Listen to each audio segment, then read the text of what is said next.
Hey guys, David here with a new review for The Walking Dead. This one is for the episode called The Other Side. Of course, numerous reviewers and reactors are making their Aerosmith and Red Hot Chili Peppers jokes. I will not be one of them. I'm just going to do the fucking review. Alright? Let's just do this. I am beyond that point. I'm better than that. So The Other Side is referring to, I'm guessing, the other side of the fence, which is what we see Rosita and Sasha try to get through, since they are now finally pushed to kind of execute their plan to kill Negan, because the saviors arrive at the hilltop looking for Daryl, and this kind of causes a chain of reactions. I think that this is probably the turning point to kind of get us to these last two episodes that are hopefully going to bring forward this, either this all-out war or this movement that, honestly, considering that we only got 2 episodes left, I don't see there being an all-out war. At least not just yet. Maybe they'll save that for the season 8 opener, which it would make an awful lot of sense for The Walking Dead to do, because they love to just take that stuff and just push it and push it and push it and push it to just keep you fucking watching. But leading up to that, we are expecting some deaths. We are expecting some eventful things to happen. It's just a shame that we're just trying to get the build up to there, because after we see the saviors arrive at the hilltop and Gregor's trying to butter them up, we see certain things happening. One of them is Sasha and Rosita finally getting their things, running away from the hilltop and trying to go to the compound to take down Negan. And on their way there, we see the usual shit that we see with these characters. Rosita still being fucking...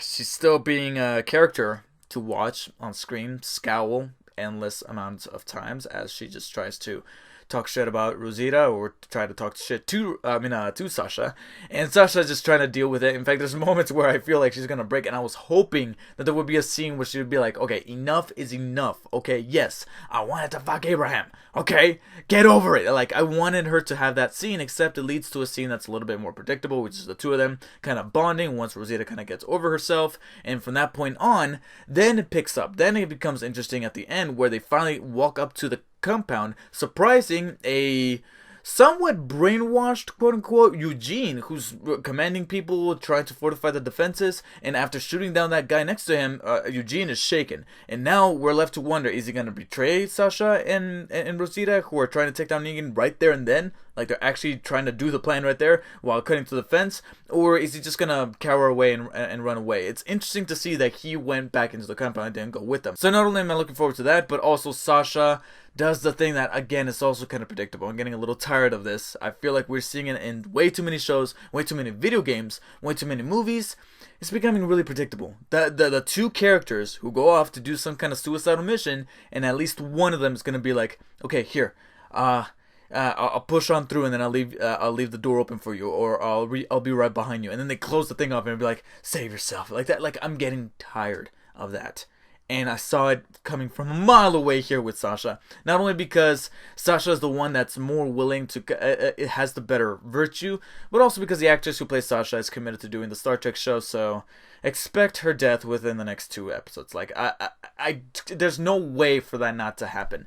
What I'm a little bit more angered by is that Rosita is still alive. Why is the show so insistful on keeping her alive? Here's to hoping that now that she got her beef with Sasha out of the way, she'll be scowling a lot less, she'll be much more open-minded, and much more much more of a better person to other people, instead of being the bitch that she's kind of been for the last few episodes. Though as interesting as her story arc has been, since she's doing something a bit more proactive with her role in the show than she was before, being on the side of Abraham or being on the side of Eugene when they first got introduced in season 4, it just doesn't sit right with me. And here's hoping that maybe she can find some kind of change in her character before season's end. And there's other little things stemmed here. The doctor gets taken away from the hilltop. Daryl and Maggie hide away in the cellar, and this gives them the time to finally find some closure, especially with Daryl, who feels guilty about getting Glenn killed. And of course, that led to an emotional moment. Whenever Daryl cries, we all cry, and it's nice to see that the writers kind of came back full circle with that,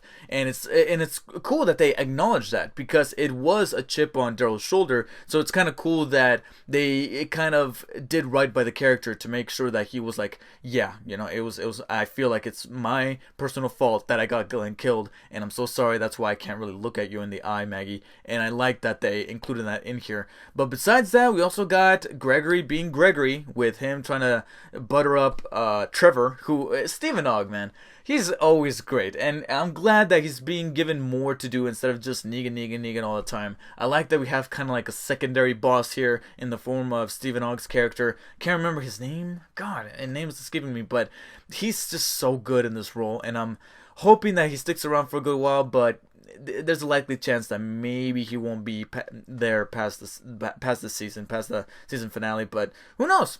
Things could change. The Walking Dead still has wiggle room to surprise, even though doesn't have a tendency to do that as of late.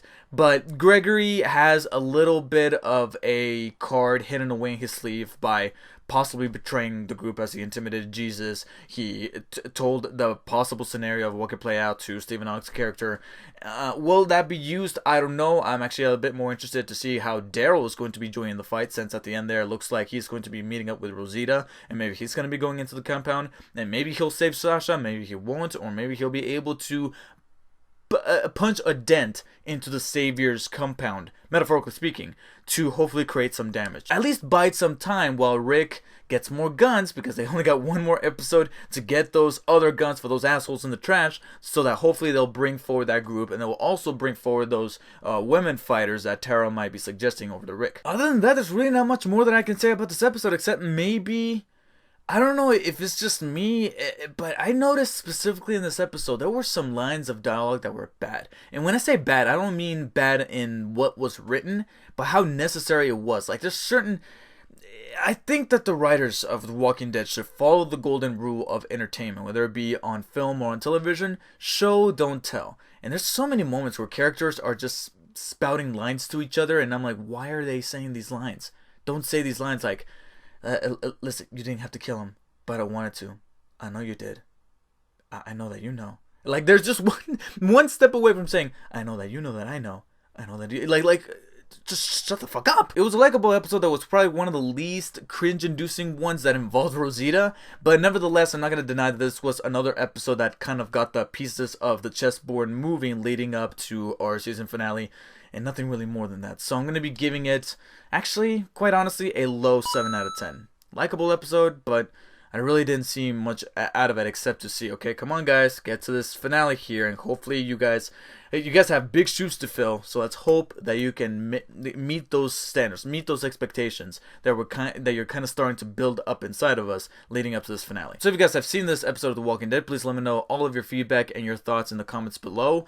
I really don't know what else to ask you guys except that, do you think that there's a probability that Sasha won't die? I think that's the real question there. Will Sasha not die? Because right now, the tracking record and the amount of screen time and the character moments that she had with all these other people, including Enid and her little speech about saying, you're the future of this place and so is Maggie and all. It's just all of these things that Walking Dead always does with their characters that they're eventually going to be killing off. Plus, she has that commitment to the new Star Trek series, so all the numbers kind of add up here to only one definitive solution. If you think that there might be a possibility of that going in a different direction, then let me know of your theories and speculations in the comments below. Of course, hit that like button, share it with all the other people watching The Walking Dead that you know, and of course, subscribe for future reviews leading up to that finale by hitting the subscribe button below. And also be sure to follow me on Instagram and on Twitter at DarkSpiderDave. Until next time, guys, take care. See you later.